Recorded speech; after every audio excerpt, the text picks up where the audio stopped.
Hello, welcome everyone to today's movie. In today's movie, we're going to look at how do we conduct a chi-square test of association or a chi-square test of independence using Excel. So we're going to take an example from the textbook where we got some raw data. So what we have here is the outcome of a questionnaire survey.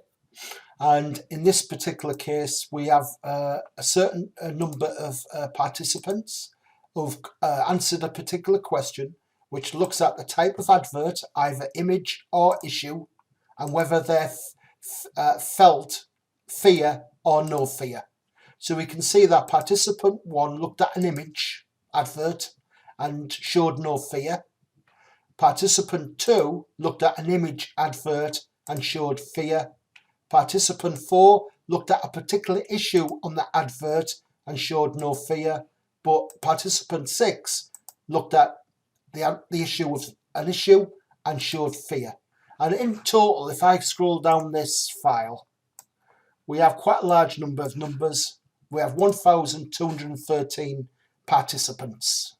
And what we want to do is we want to see whether or not there's any association or independence between how people have answered this question compared to how they've answered that particular question. So we have a variable called type of advert, which has 2 answers, image, issue, and we have another variable called appeal of the advert, and we have 2 potential answers, fear or no fear, etc. So the first thing we do when we have data like this is that we want to create a contingency table or a crosstab table, and we do that by using the Excel pivot table. So we click inside the table, click insert, click pivot table, and what we want to do is make sure we select the range.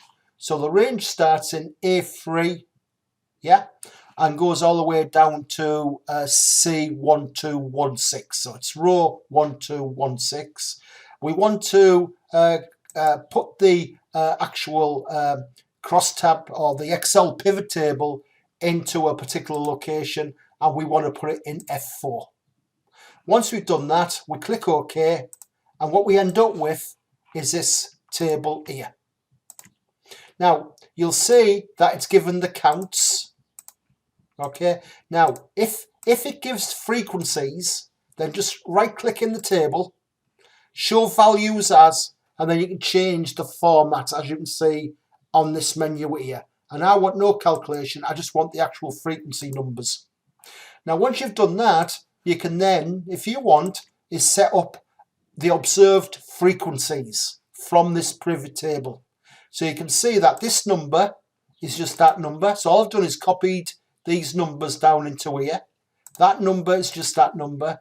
That number is that number. That number is that number. And then you've got your grand totals as well, as you can see.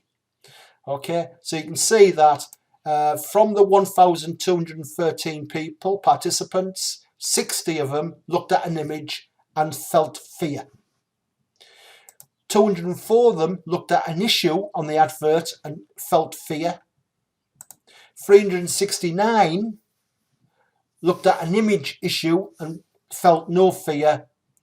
And 580 looked at a particular issue and felt no fear. So we had 429 looked at an image, 784 looked at an issue, 264 felt fear, and 949 felt no fear. So what we want to do is we want to look at, is there no association between the type of advert and the appeal of the advert, etc.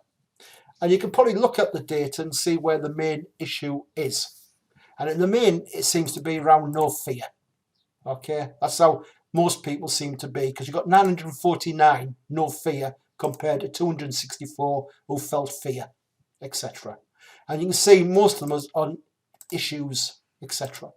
So what we can do is we know that if we have no association or independence, then the expected frequency of each cell, remember these are the observed frequencies that actually came from the sample data, the observed frequency, expected frequencies can be calculated from this equation here. So the cell, say that one there, would be the row total, which would be 429, or you take that one, multiplied by the column total, which is 264, divided through by 1,213, and that gives you 93.3685. So if we look at that one, the row total is 429 times the column total, which is 949, divided through by 1213, and that gives us 335.63. And then do the same for that cell and that cell. Okay, then what you could do then is, if you so wish, is we could just summarize the test statistics and calculate the p-values and the chi-squared. But chi-squared does have an Excel function called chi-sq.test, as you can see there, and you tell it where the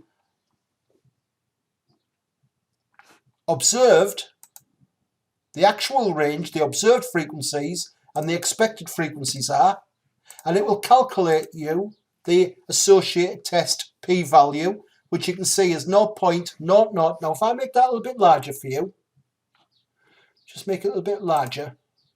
Let's push it up to 100% so you can see a bit more clearly. Okay, so you can see there it's 0.000012, which is very small. So if your significance level was 5%, let me go back.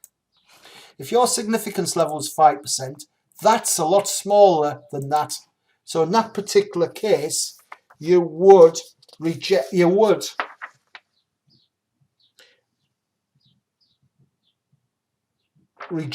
the null hypothesis. Okay, so in this particular case, the evidence based upon the sample data, the evidence suggests that there is an association between the two variables, type of advert and the appeal of the advert. Now, if you don't want to do that, then what you could do is you can calculate the chi-square test statistic using this equation here. So you calculate the observed, you calculate the expected from these two tables. Then you calculate this test statistic for each parent.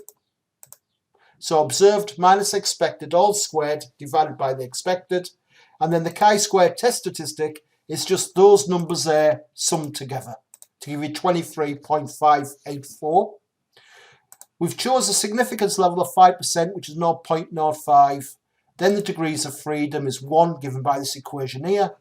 Then you can calculate the critical t-values using the chi-square.inv Excel function.